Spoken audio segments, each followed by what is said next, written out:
Hello everyone! Today it was announced that patch 5.2 will be released in 2 weeks, so I thought it would be a good idea to take a look at some of the patch notes. Now keep in mind, these are just the global patch notes. For the complete information, please check the description where I've posted a couple of links for you.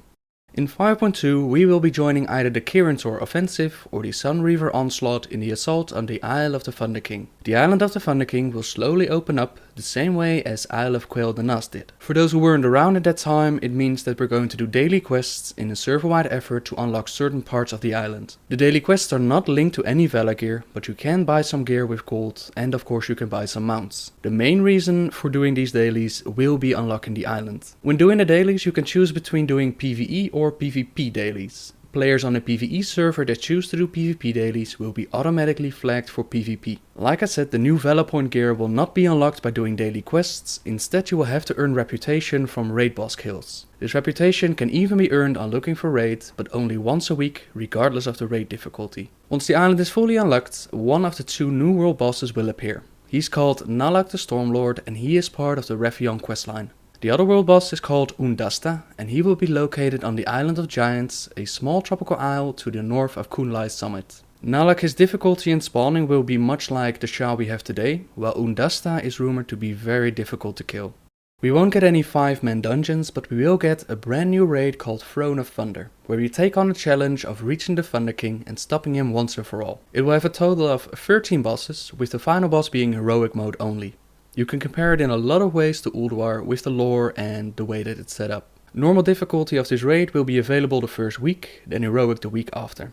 Looking for raid will, as usual, be broken up into subsections and those will be released over time, likely with the first section opening with heroic in the second week and a new section each week afterwards. It looks like Looking for Raid will be broken into 4 different groupings this time, and the required item level to do Looking for Raid will be 480.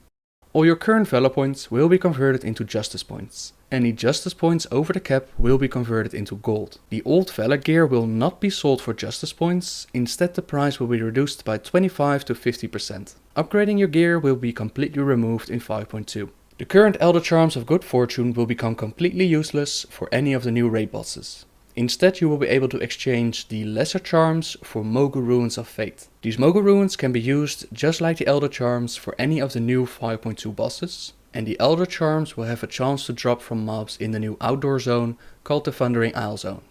The drop rate for epics in the old Looking for Raid from normal rolls and bonus rolls will be increased to gear alts faster and make it easier to reach the 480 item level requirement. On top of that, to encourage raid finder groups to stick together after a wipe, each time a raid finder group wipes on a boss, all players in the group receives a stacking buff that increases health, damage dealt and healing done by 5%. This buff will go up to a maximum of 10 stacks and is cleared once the boss has been killed. The old raids will also get a 10% nerf to the enemy's health and damage. You will be able to turn this off by talking to an NPC at the start of the raid. Those that defeated the old raids before 5.2 will receive a Feats of Strength achievement.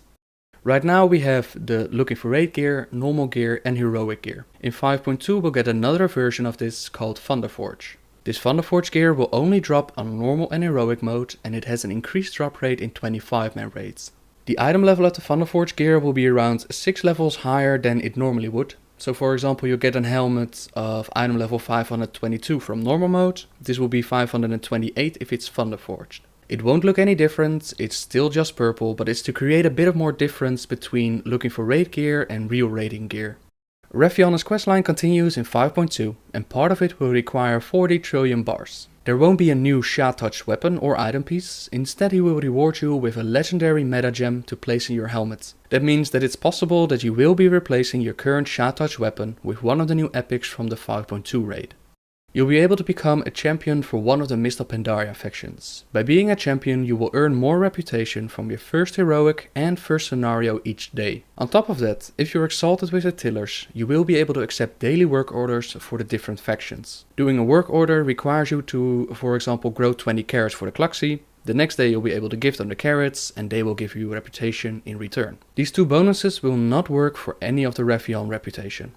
Warlocks are finally getting their green fire in patch 5.2 and their very own class questline. As I understand it, you'll be able to find a sealed tome of the Last Legion from one of the new rare elites on the Isle of the Thunder King. You can bind the tome to yourself by using a Hellstone, and after that you'll be going on your Warlock adventures against the Council of the Black Harvest. It will also be possible to turn off the green fire effects for those that don't like it, and besides the green fire you will also be rewarded with Arkama's Seal of Courage.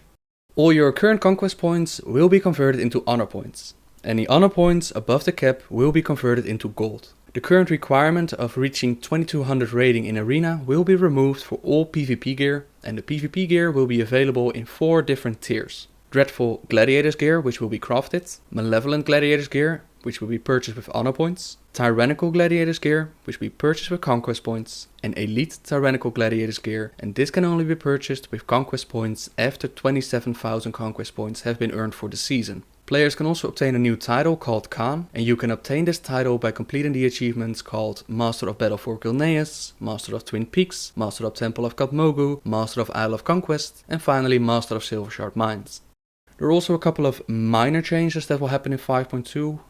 The construction of Stormwind and Ogrimmar will advance. The transmogrification rules will be more flexible. For example, you can now transmog axes into maces or into swords, and staffs can be transmogrified into pole arms. We'll also see a couple of new heirlooms, including finally tanking shields, and on top of that there will be a bunch of nerfs and buffs and all kinds of good things which you can all read down in the description below. I've posted a couple of patch notes so that you can read up on it in your own time. And I hope this video was informative.